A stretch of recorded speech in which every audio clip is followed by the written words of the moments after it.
Boa noite. Boa noite a todos que fazem a Casa do Caminho Bezerra de Menezes, de Promissão, São Paulo. Deixando o Facebook aí avisando a todo mundo que a gente já está devagarinho entrando, já estamos aqui no ar. Boa noite. Oi, Nice. Boa noite, querida. Que saudade. Saudade. Oi, Denise. Boa noite, querida. Seja bem-vinda. Que bom poder estar aqui, que bom poder estar com vocês. Coisa boa. Boa noite a todo o pessoal aí de Promissão, pessoal da região. Todo domingo está conectado aqui nesse espaçozinho de luz, nesse pequeno momento onde a gente leva tanta luz para tanta gente através dos ensinamentos da nossa querida doutrina espírita. Que bom, que bom. Pessoal chegando aí já devagarinho. Gente, que coisa boa. Muito prazer. Para quem não me conhece, meu nome é Alexandra Torres. Sou trabalhadora do Grupo Espírita Esperança, aqui de Camaragibe, Pernambuco. Moro aqui no Recife. E hoje tive o prazer, mais uma vez, de receber esse convite para chegar junto de todos vocês, matar as saudades, mesmo que virtualmente, de longe. Oi, Cruz, boa noite. Boa noite, Elizabeth. Mesmo que de longe, a gente poder matar um pouquinho dessas saudades, já que esse ano não deu para a gente se encontrar presencialmente. Cida, boa noite, seja bem-vinda. Mas graças a Deus que existe uma coisa chamada internet e tecnologia para diminuir os nossos espaços, para diminuir as nossas distâncias, para fazer com que a gente chegue junto uns dos outros, e para que a gente possa estar juntos, mesmo que fisicamente estejamos distantes, mas fisicamente, mas no coração e na mente nós estamos sempre juntos mesmo. Que bom. Oi, Marcelo, seja bem-vindo. Todo o pessoal que está chegando aí, gente, sejam muito bem-vindos. Que bom ter vocês aqui. Boa noite, Rosana. Oi, Claudete. Um beijo, querida. Rogério, amigo. Gratidão, que bom ter você aqui. Beijo, beijo, beijo, beijo. Muitos beijos. Muita saúde para tu, amigão. Oi, Sueli, Marcelo, boa noite. Sejam bem-vindos. Que coisa boa. Vamos nós então começar. Oi, Nilva. Vamos embora começar. Graça, seja bem-vinda. Vamos começar então esse nosso bate-papo de hoje, essa nossa troca. E hoje a gente está com um grande desafio, entender um pouquinho essa alteridade que Jesus nos trouxe através dos seus exemplos. E eu gostaria de começar esse nosso bate-papo com uma citação do nosso querido mestre. Que méritos tens em amar apenas aqueles que vos amam? Que mérito tens em amar apenas aqueles que vos amam? Qual é o mérito disso perante a lei divina? Qual é o grande esforço que nós estamos fazendo diante da lei divina ou diante de nós mesmos? Se a gente só ama, se a gente só dedica o nosso afeto, se a gente só dedica o nosso carinho apenas àqueles que nos amam. Ou, por mais longe, que pensam iguais a nós. Que pensam exatamente como a gente pensa. É tão bom, né? Quando a gente encontra uma pessoa que pensa igual a gente, que divide a nossa forma de ver o mundo, que pensa de uma forma parecida com a gente se senta naquele momento, poxa vida, que legal, eu não estou só. Que legal que existe mais gente que, assim como eu, tem essa ideia, tem esse olhar de mundo, tem essa visão. E normalmente essas pessoas, elas se unem. Elas vão se unir sejam no trabalho religioso, seja no trabalho profissional, às vezes no trabalho social, algumas vezes na amizade, nas relações de amizade, nas relações afetivas também. Né? Nós vamos querer nos unir com pessoas que pensem como a gente. É óbvio, essa é a nossa tendência. E no próprio Evangelho, nós vamos encontrar um capítulo que fala sobre isso. Ali no capítulo do Amai os vossos inimigos, o Evangelho mostra para a gente que não se pede da gente que a gente ame o inimigo como a gente ama um amigo, porque energeticamente isto é impossível. É totalmente impossível a gente ter por um inimigo o mesmo carinho, o mesmo afeto, o mesmo devotamento que nós vamos ter com uma pessoa que é querida. Mas o Evangelho também nos diz que é possível sim a gente ter um olhar diferente para quem é diferente, para quem se considera o nosso inimigo, se ela se considera o nosso inimigo. Às vezes a gente nem considera a pessoa como um inimigo. Mas a pessoa se acha nosso inimigo, então a gente não tem muito o que fazer, né? Ou até para aquela pessoa que pensa muito diferente da gente. Não sei se vocês conhecem algumas pessoas assim, eu conheço.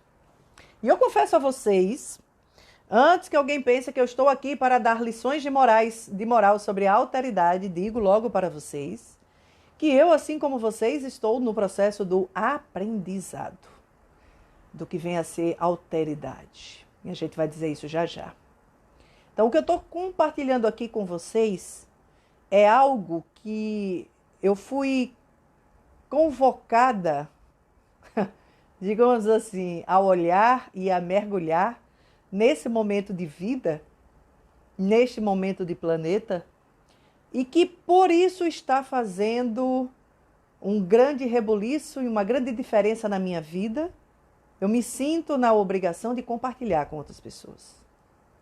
De compartilhar com outras pessoas que, assim como eu, têm uma visão ainda tacanha do que seja relacionar-se, do que seja conviver uns com os outros. Porque eu considero a minha visão um pouco tacanha. Apesar da minha teoria ser boa, nem sempre a minha prática acompanha. E aí, eu me defronto com o desafio de estudar e de falar sobre alteridade. E eu descubro que a alteridade é algo que eu preciso desenvolver imensamente nesse momento de vida. Porque sem alteridade eu não vou conseguir sobreviver no planeta que se me avizinha. Sem alteridade eu não vou conseguir coabitar com tanta divergência, com tantas pessoas que pensam diferente, com tantas visões diferenciadas da minha de vida. Porque nós temos uma arrogância de achar que a nossa maneira de ver a vida é a melhor. Para todo mundo, que é pior. A gente acha que a nossa maneira de ver a vida é a mais correta. E a gente, obviamente, por achar que o nosso modelo mental e de vida, ele é o mais correto, ele é o mais certo, né? Teoricamente está dando certo para a gente. Então a gente acha que todo mundo vai ter que viver, deve viver como eu vivo. E aí a gente entra na arrogância de querer muitas vezes impor para o outro a nossa verdade. Quando, na verdade, a palavra já está dizendo nossa verdade, a minha verdade. Ela é uma verdade para mim. Mas pode não ser a mesma verdade para o outro. E eu preciso entender isso. Eu preciso entender que o outro está no momento de vida dele, naquilo que ele pode compreender, naquilo que ele pode aprender, naquilo que ele dá conta de ser ou de fazer. e que nem é certo e nem é errado. Nem eu estou certa, nem ele está errado, nem ele está certo e eu estou errada. Nós estamos, cada um de nós, vivendo aquilo que a gente dá conta de viver. Simples assim. Simples assim. Mas a gente não consegue ter essa sensibilidade e essa compreensão. E aí o que é que vai acontecer? Nós vamos começar a querer impor ao outro a nossa verdade, a nossa realidade, a nossa forma de ser, a nossa forma de pensar, a nossa forma de agir, a nossa forma de viver. Oi, Thaís, boa noite, bem-vinda. E aí a gente embanana tudo. E aí a gente complica tudo. Porque a gente vai entrar num campo muito importante que se chama o direito de cada um de nós ser aquilo que deve ser. Esse direito é inalienável. Por mais que nós observemos que às vezes os caminhos e as escolhas que a outra pessoa façam sejam equivocados, que vão trazer dor a ela, não só a ela, mas também a outras pessoas, mas ela tem o direito de seguir aquele caminho. O que a gente não pode, e aí o que ela não pode, né, é quando o nosso caminho prejudica o outro, aí a coisa já é complicada. Aí alguém já precisa interferir para nos barrar antes que a gente faça mais bobagem. Mas quando o nosso caminho, ele teoricamente só está nos prejudicando, a gente vai ter que entender que cada um de nós vai passar pelos aprendizados que precisa. Cada um de nós vai passar pelos aprendizados que convoca para si mesmo. Porque nós estamos a todo momento criando e descriando a nossa realidade. Nós estamos a todo momento criando a nossa vida e desconstruindo a nossa vida. Nós estamos a todo momento observando e sendo observados. E uma coisa, desculpa aí, gente, os abridos de boca, tá? Mas não tava não. Uma coisa que a gente precisa observar é que nós estamos o tempo todo julgando, mas também sendo julgados. Jesus tinha falado para a gente que não julgueis para que não sejam julgados. Mas a gente julga, que é uma beleza. Nós emitimos julgamentos a torto e a direito. E muitas vezes não paramos para pensar qual é a realidade do outro. O que está por trás da atitude do outro? Qual foi a vida que aquela pessoa teve? Que tipo de realidade ela tem? Por que realidades ela passou até chegar aqui para ela estar com esse ou aquele tipo de comportamento, de pensamento, de forma de ser e de forma de agir? A gente não para fazer esta reflexão quando nós emitimos um julgamento. E aí, a gente perde, às vezes, uma grande oportunidade de aprender. Mas de aprender o quê, Alexandra? De aprender coisas importantes para a nossa vida. Como, por exemplo, tolerância. Confesso que às vezes eu sou bem intolerante. Mas, tolerância. Indulgência. Paciência. Porque tudo aquilo que me incomoda no outro tem um motivo dentro de mim para que esse incômodo ocorra. E antes de eu olhar para fora e julgar o que está fora, eu preciso primeiro olhar para dentro e descobrir onde está o conector com aquilo. Onde está a conexão com aquilo que está me incomodando no outro? Será que eu não tenho aquilo também dentro de mim?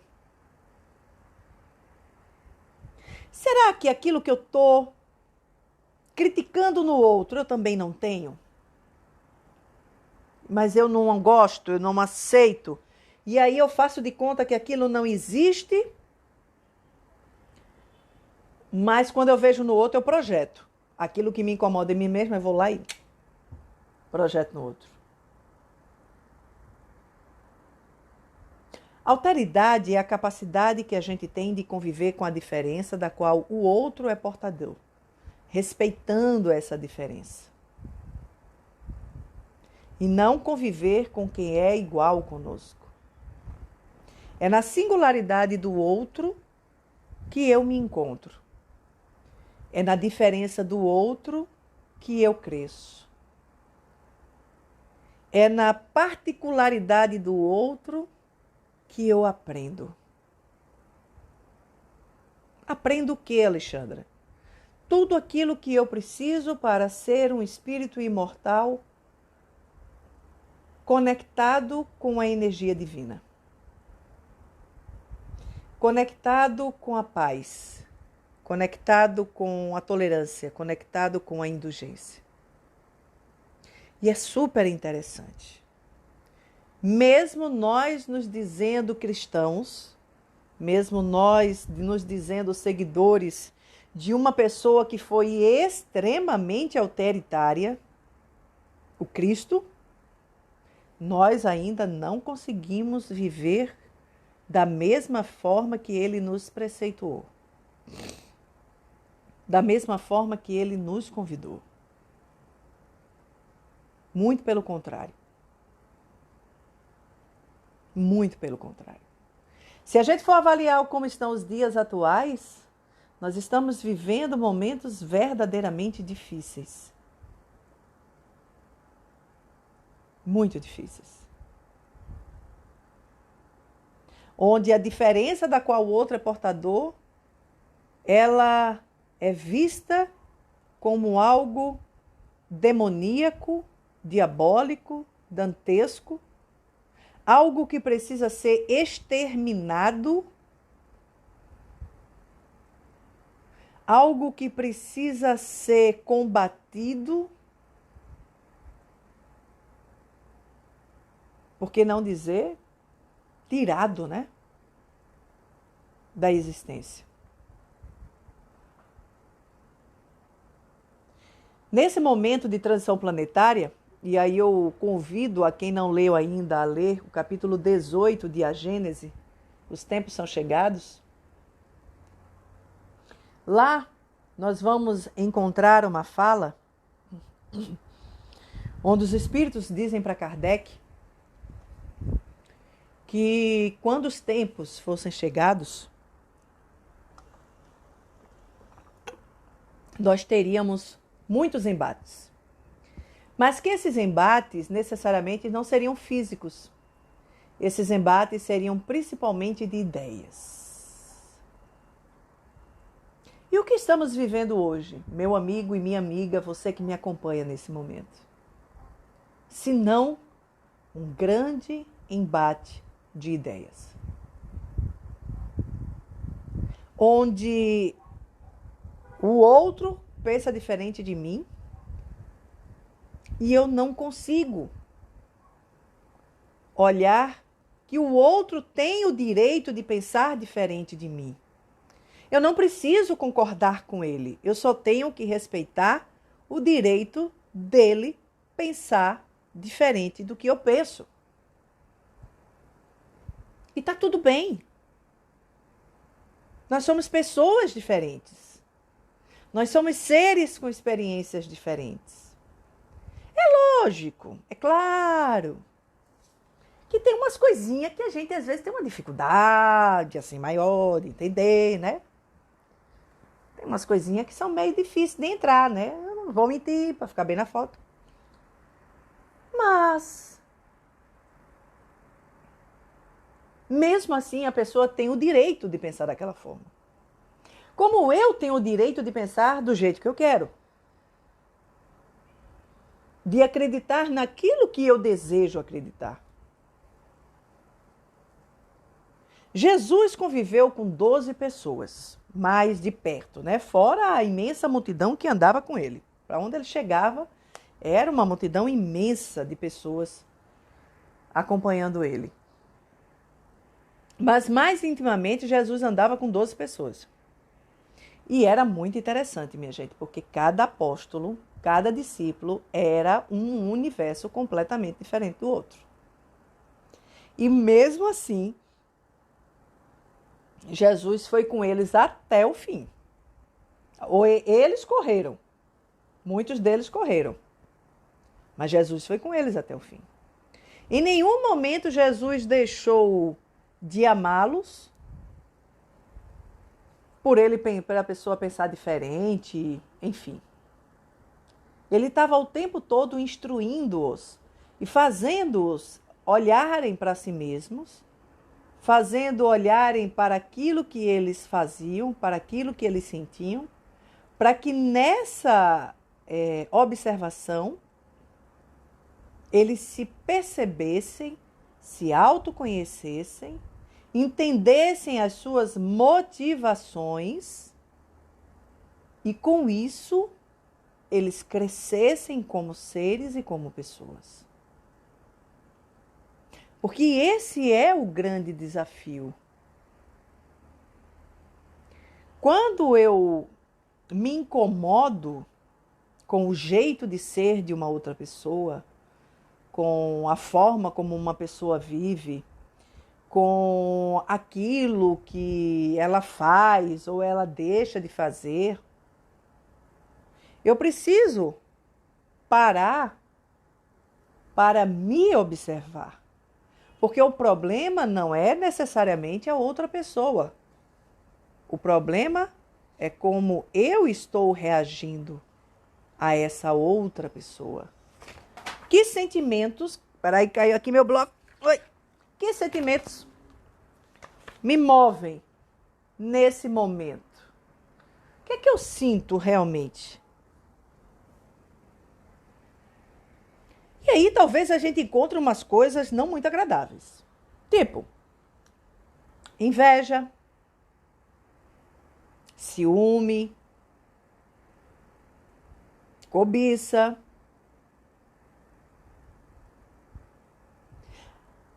Aquela invejazinha porque eu queria fazer o que o outro está fazendo, mas eu não tenho coragem.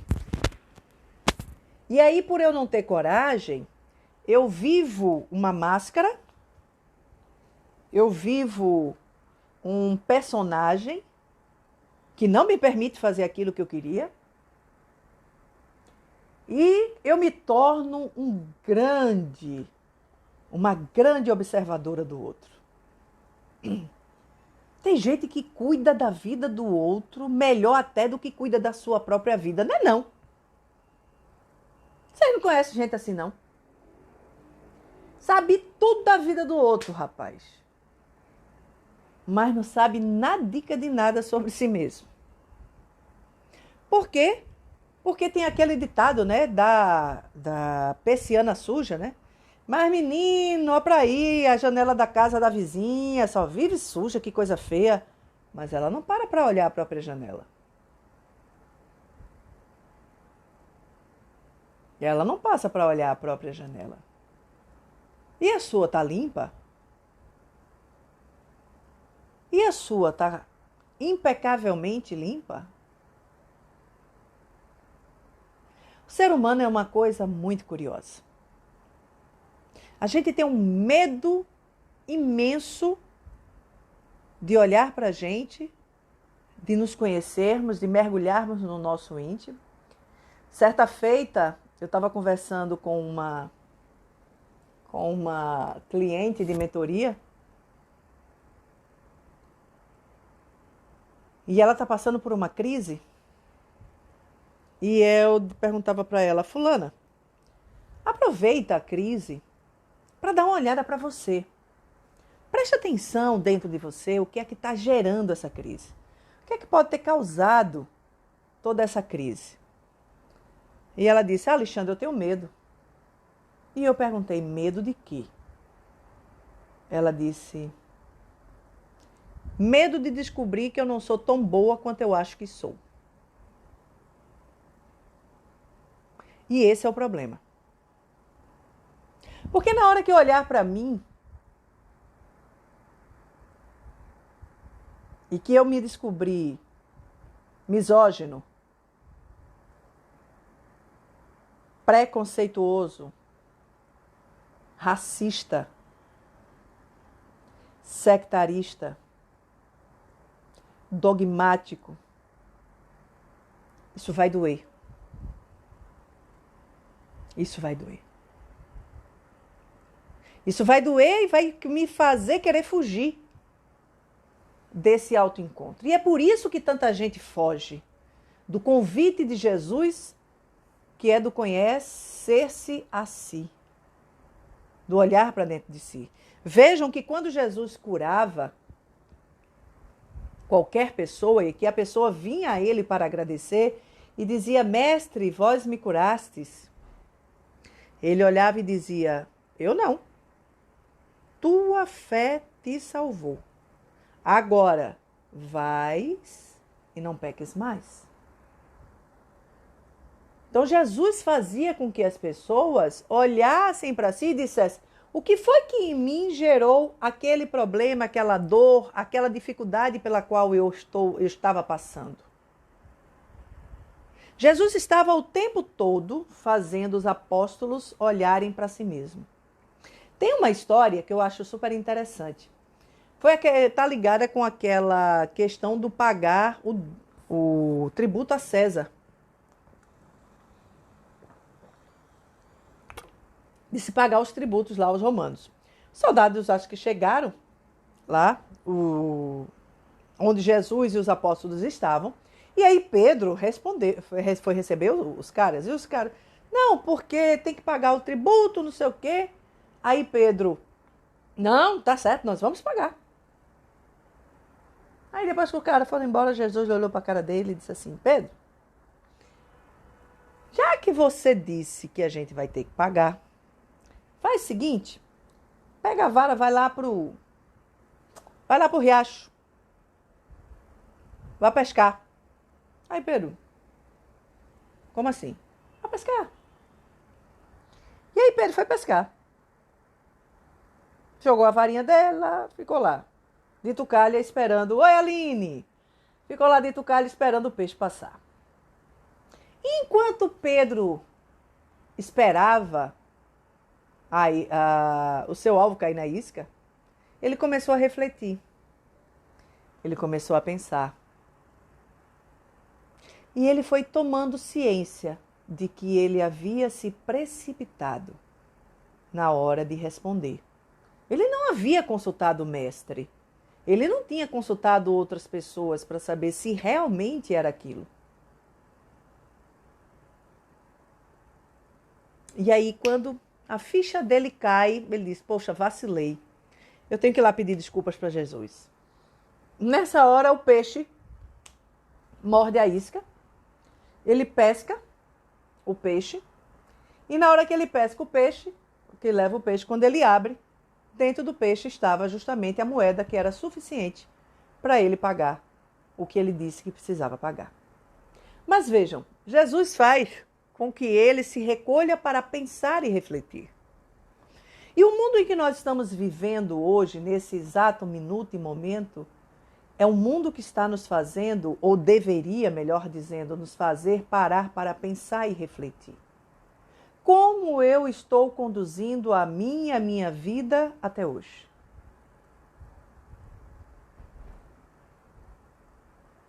Que condicionamentos, que tipos de crenças eu tenho carregado todos esses dias da minha existência até este ano de 2020? Quais são aquelas crenças que me fazem crescer e quais são aquelas crenças que têm me prendido, me atado, me derrubado?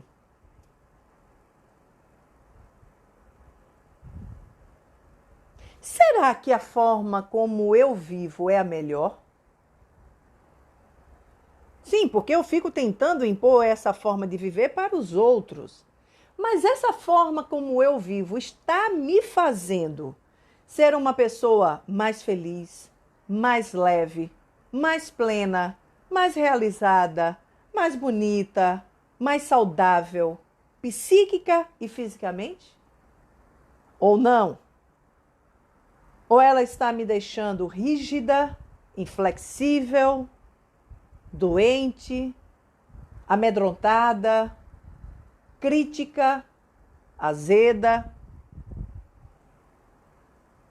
e que ninguém está aguentando mais viver comigo? Essas são as perguntas que este ano de 2020 veio nos fazer. Quem sou eu? Que vida estou levando? E que vida eu quero? Porque muitos de nós têm passado pela vida sem deixar a vida passar por si. Vamos apenas vivendo no automático. Vivendo um dia depois do outro, repetindo as mesmas coisas, repetindo os mesmos padrões, preocupados cada vez mais com ganhar dinheiro, com ficar rico, com isso, com aquilo outro, e a gente em nenhum momento para olhar no incômodo, no vazio que está aqui dentro, na carência que está nos tomando e que devido a ela e a todos esses outros sentimentos, nós estamos projetando no mundo uma persona extremamente rígida, inflexível, endurecida.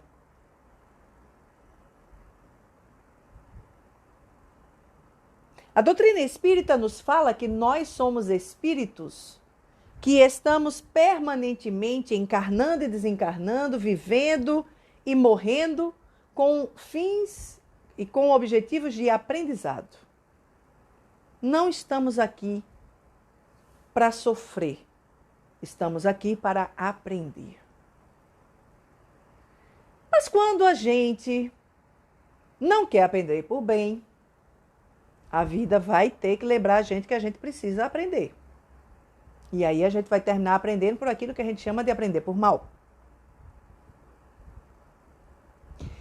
E os tempos que nós estamos vivendo são muito peculiares.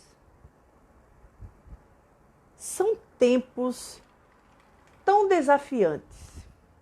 São tempos tão inusitados. Parece que tudo está de perna para o ar. E está mesmo.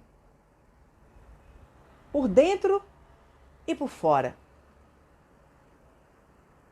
Parece que tudo aquilo que a gente conhecia como certo, como fixo e imutável, a gente começou a perceber que não é assim tão fixo. Que não é assim tão imutável quando a gente achava que era. Muito mais do que tempos difíceis, porque realmente eles são, mas eles são tempos desafiantes. Mas por que eles são desafiantes, Alexandra? Porque nós somos espíritos ainda egóicos. E por não entendermos que a realidade é aquilo que nós fazemos dela, nós estamos, neste momento, colhendo tudo aquilo que a gente plantou em todas as nossas encarnações, nos últimos tempos e nessa presente encarnação. A física quântica cada vez nos comprova o poder da mente no processo de criação da nossa realidade. O Espiritismo já fala disso há muito mais tempo. Quando ele nos conta que no plano espiritual, nós moldamos o nosso corpo físico de acordo com o poder da nossa mente. Então, nós reencarnamos no corpo que nós idealizamos. Nós reencarnamos da forma que a nossa mente dava conta de reencarnar. E nós vivemos a vida que nós atraímos para nós, visando o nosso processo de aprendizado. O que mostra para nós que não há, em nenhum momento da nossa ou da existência de qualquer outra pessoa, vítimas, a não ser a gente, da gente mesmo. Nós somos vítimas daquilo que a gente mesmo pensa. Nós somos vítimas daquilo que a gente sente, daquilo que a gente não quer mudar, daquilo que a gente não quer despertar. Nós somos os nossos próprios algozes. E tudo que acontece nesse momento de mundo, tudo isso que está acontecendo, nada mais é do que a materialização das nossas emoções e dos nossos sentimentos. Todos nós sabemos, ou deveríamos saber pelo menos, que entramos no processo agudo da transição planetária. Esses próximos anos vão ser anos muito desafiantes. Teremos aí pelo menos 30 a 40 anos, em torno de uns 30 anos aí, bem pancada. Se você está achando que está ruim agora, quero dizer para você que por enquanto isso é um aperitivo. E eu não estou aqui para fazer terror. Mas a gente precisa tratar com a realidade. E tudo o que pode vir a acontecer nada mais é do que a criação mental minha e sua. Nós colaboramos para isso. Como assim, Alexandra? Como assim? Sim. Nós colaboramos para isso com o nosso desamor. Nós colaboramos para isso com o nosso ódio. Nós colaboramos para isso com a nossa mágoa, com o nosso egoísmo, com a nossa ambição, com a nossa baixa autoestima, com o nosso desejo de posse, com a nossa ambição desmedida, com o nosso descuido com o meio ambiente, com os recursos que são básicos e que estão à nossa volta, com a quantidade de lixo que nós jogamos fora, de comida que nós desperdiçamos, de água que vai ralo abaixo porque a gente lava ali o prato com a torneira aberta.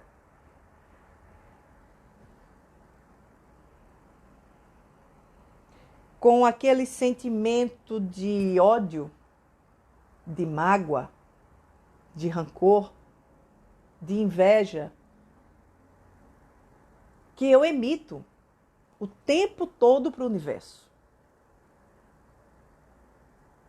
E que, quando o outro me faz confrontar-me comigo mesma, quando o outro se me aparece jogando para mim aquilo que eu não quero ver em mim, eu simplesmente o rechaço, o critico, o diminuo, o excluo, o recrimino.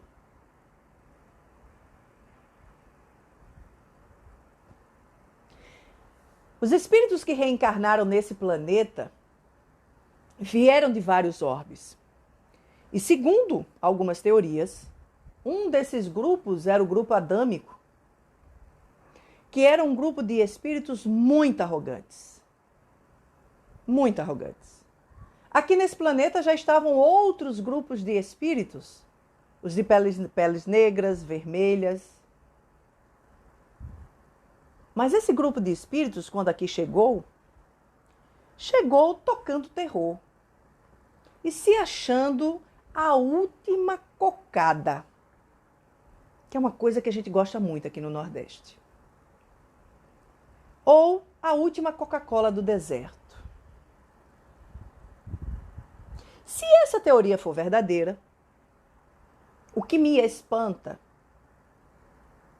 porque talvez eu faça parte dessa raça, o que me espanta é que nós, quantos milhões de anos já estamos aqui? Porque só de Jesus para cá tem 2020 anos. Então a gente já tem umas reencarnaçõezinhas antes da vinda do Cristo. Então vamos supor aí que a gente tenha uns 3 milhões de anos por aqui, né? Teve todo aquele processo de desenvolvimento, talvez até mais. Nós ainda somos os mesmos, como os nossos pais. Nós ainda continuamos os mesmos espíritos arrogantes, prepotentes, orgulhosos, vaidosos. Nos achamos onipotentes, nos achamos maiores do que Deus e ainda não entendemos que só no amor, que só na fraternidade e que só na convivência uns com os outros é que a gente cresce. É que a gente pode voltar para a casa do Pai, de onde nós viemos. No Livro dos Espíritos, nós vamos encontrar o capítulo que fala sobre a lei de sociedade. E lá na lei de sociedade está dito que nós convivemos uns com os outros, porque é nessa convivência que eu me enxergo. É convivendo com a diferença da qual o outro é portador que eu me vejo, que eu me reconheço, que eu me observo. Portanto, o problema não é o outro, mas porque eu não consigo conviver com a diferença da qual o outro é portador. A psicologia nos fala de projeção. Tem psicóloga aqui nos assistindo. Talvez fosse melhor até ela falar sobre isso do que eu. Mas a psicologia nos fala de projeção e nos mostra que nós estamos sempre projetando para fora aquilo que não aceitamos, que repelimos ou que não queremos ver dentro de nós.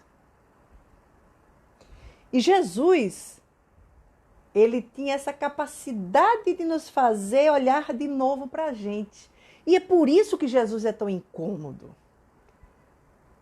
É por isso que seguir Jesus é tão desafiante. E é por isso que muita gente não quer nem papo com isso. Muito menos com uma doutrina que fala pra gente que nós somos responsáveis pela nossa vida. Não é culpa de espírito obsessor, não. Se eu estou sofrendo. Eles só se aproveitam do pedaço. Se eu abro a guarda, eles chegam. Se eu abro o meu flanco e eu tenho um monte de janelas que se abrem diariamente, a janela da irritabilidade, a janela da maledicência, a janela da intolerância, a janela do ciúme, a janela da inveja. Quando essas janelas, se abrem, acabou-se. Pimba, o povo chega lá. Chega e chega junto. Mas a conexão foi comigo. A conexão foi minha, fui eu que a atraí. Então, está numa doutrina filosófica que nos diz que não adianta apenas cumprir rituais, que isso não vai salvar ninguém, isso é incômodo. Porque eu quero resolver as coisas de uma forma mais fácil. E aí é por isso que muita gente corre. Ou muita gente se amortiza, fica amortecido. Ou pega o conceito de Jesus, as palavras de Jesus e adapta ao seu bel prazer. E aí a gente vai fazer cristianismo à moda da casa. A gente vai fazer espiritismo, a compreensão da casa, do jeito que eu quero entender.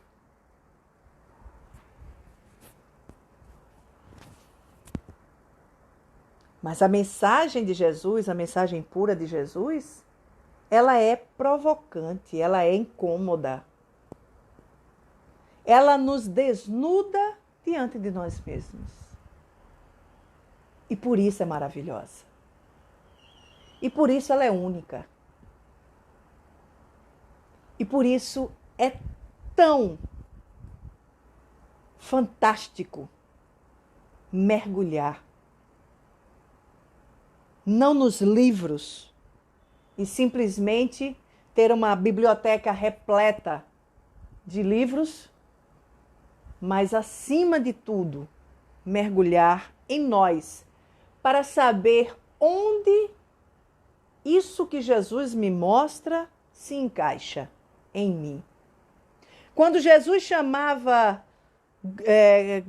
cambada de hipócritas, onde eu sou hipócrita na minha vida? Onde eu digo uma coisa e faço outra? Onde eu critico o meu irmão de alguma coisa e faço aquilo de forma escondida. Existe uma outra lei dentro do Espiritismo que ela é muito provocante e por isso que muita gente não quer nem papo com o Espiritismo. É a tal da lei da reencarnação. Não sei se vocês já ouviram falar dela. A lei da reencarnação, ela é uma lei mala. É uma lei muito mala sem alça. Sabe por quê? Porque ela diz, vejam a ousadia da lei. Presta atenção. Como diriam os mineiros, presta atenção. A tal da lei da reencarnação diz que hoje eu, que sou branca, quase loira, na próxima encarnação eu vou vir negra. E posso vir pobre. Ou eu posso vir homem. Ou eu posso vir morador de uma favela. Ou morar numa palafita. Ou quem sabe até nascer na África.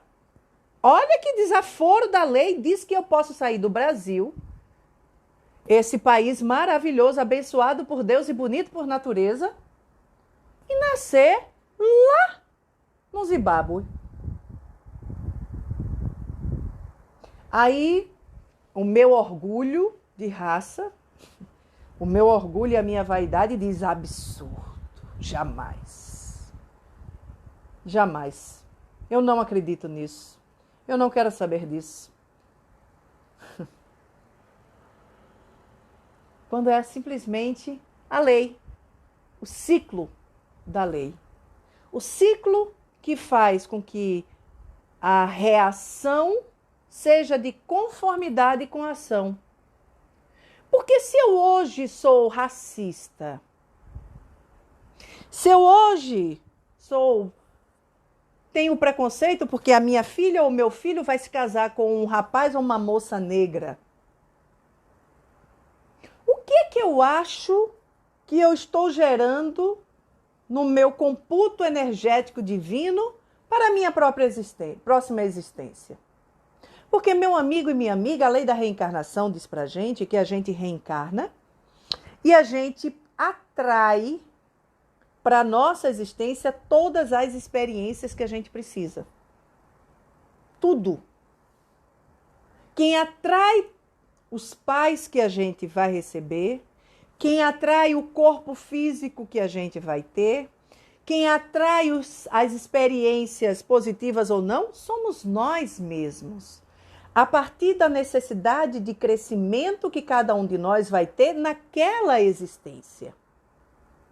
Todos nós temos dentro da gente feridas emocionais que elas pulsam de uma forma consciente ou não, mas elas pulsam de uma forma latente, e que quando nós reencarnamos, que o nosso espírito traz essa ferida, elas servem como imãs de atração para as experiências que nós vamos precisar vivenciar para curar aquela ferida. Para nos defrontar com aquilo. Então, quando eu sou hoje homofóbico, faço as piadinhas, homofóbicas, ou quando eu maltrato alguém por ele ser homoafetivo, a própria psicologia, ou algumas pessoas que são mais entendidas na área, dizem que nós precisamos olhar como nós nos relacionamos com a nossa sexualidade, porque pode ter alguma coisa errada aí. Por que a homoafetividade do outro me incomoda tanto, se é dele? Se quem está vivenciando-a e quem vai, digamos, acumular todas as experiências é ele. Por que isso me incomoda tanto? Às vezes não tem nem ninguém da minha família, mas só o fato da outra pessoa ser homoafetiva existir já me incomoda. Por quê? O que dentro de mim se incomoda com isso? Por que eu me acho superior a quem tem uma pele diferente? Qual é a parte do Evangelho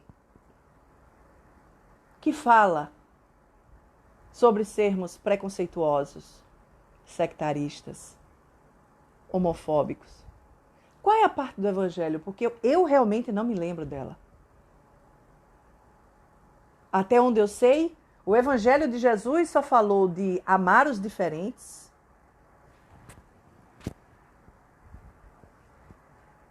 amar, inclusive quem te agride, né? Dê a outra face.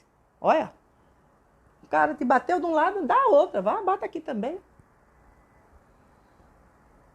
Eu não me lembro, confesso.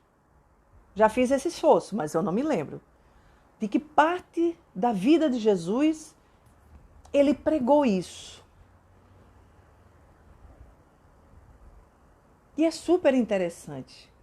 Porque nós, apesar de nos dizermos cristãos, não entendemos isso. Vejam que mesmo dentro da doutrina espírita, nós somos racistas. Há centros espíritas em que espíritos em peles negras não podem se dar comunicação, não. São seres inferiores. São seres inferiores. A gente abre a boca para dizer que um espírito que se manifesta numa pele de um preto velho, de uma preta velha, são espíritos inferiores.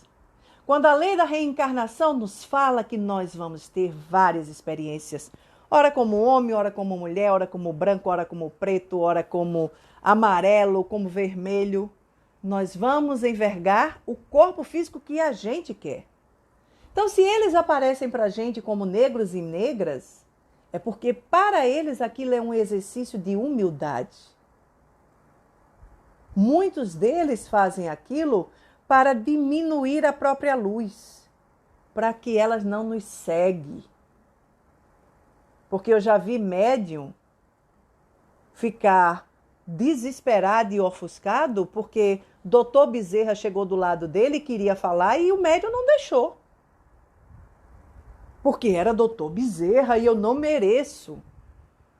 Eu não mereço ser instrumento de Dr. Bezerra. Uai, se você não merecesse, ele não chegava junto. E talvez até você não mereça, mas é o instrumento que está mais apto ali, naquele momento. Aí o que é que eles fazem? Se transvestem de preto velho.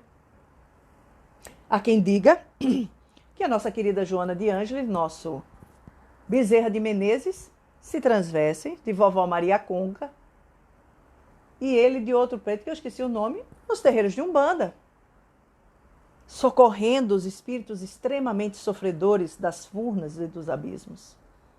Mas se chegasse na casa espírita, muita casa espírita batia a porta na cara deles. Eles vão para onde são bem recebidos. Meu querido amigo, minha querida amiga, nossa reflexão hoje é para a gente entender que o momento de planeta pelo qual nós estamos passando está colocando em xeque todas as nossas crenças. A hora de mudar é agora. A hora de nos tornarmos flexíveis é agora. A hora de nós nos libertarmos de pesos tão inúteis quanto esses é agora. Porque os anos que se avizinham serão anos desafiantes, onde nós vamos precisar uns dos outros. Nós vamos precisar dar as mãos uns aos outros para reconstruir o que nós destruímos. Para reconstruir este mundo de uma outra forma. E isso só vai poder ser feito com aqueles que tiverem a pureza do coração. Não foi à toa que Jesus falou: deixai vir a mim as criancinhas, porque delas é o reino dos céus. Porque só aqueles que se assemelharem a elas adentrarão o reino do Pai. Por quê? Porque a criança não tem preconceito.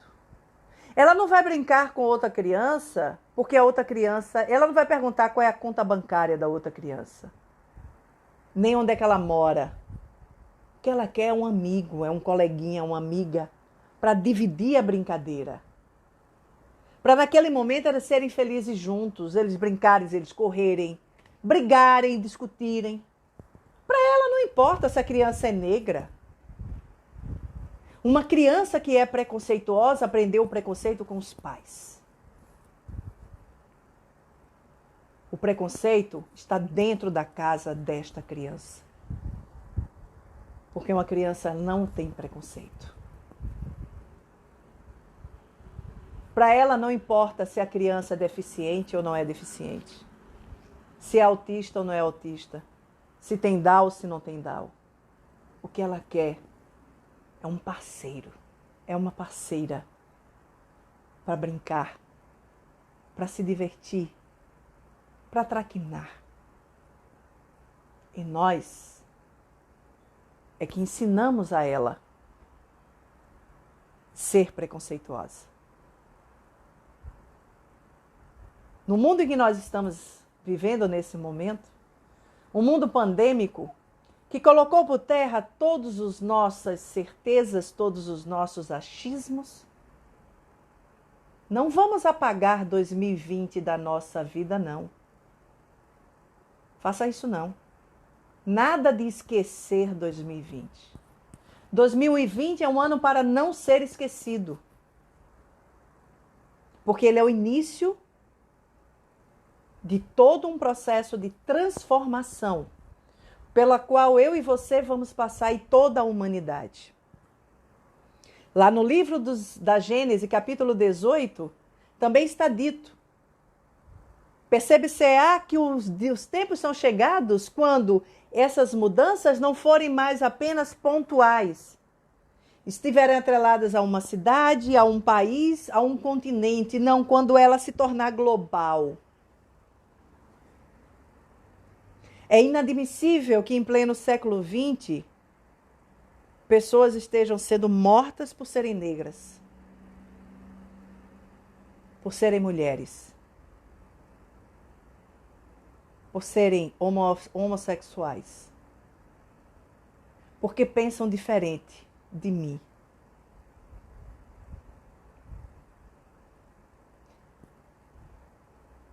Essa não é a mensagem de Jesus. A mensagem de Jesus é que os meus discípulos serão conhecidos por muitos se amarem. Pode existir alteridade sem amor, mas não existe amor sem alteridade. Portanto, se eu digo que amo, mas não sou autoritário, eu ainda não sei o que é amar. Meu amigo, minha amiga, os tempos chegaram. Teremos anos desafiantes, mas ao mesmo tempo extremamente transformadores.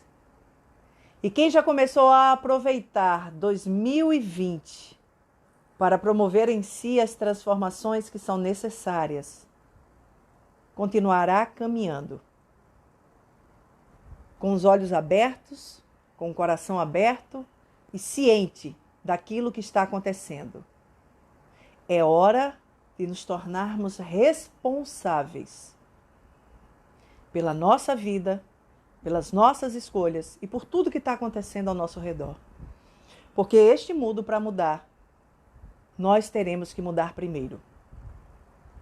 Porque a paz do mundo, ela começa em mim, não fora.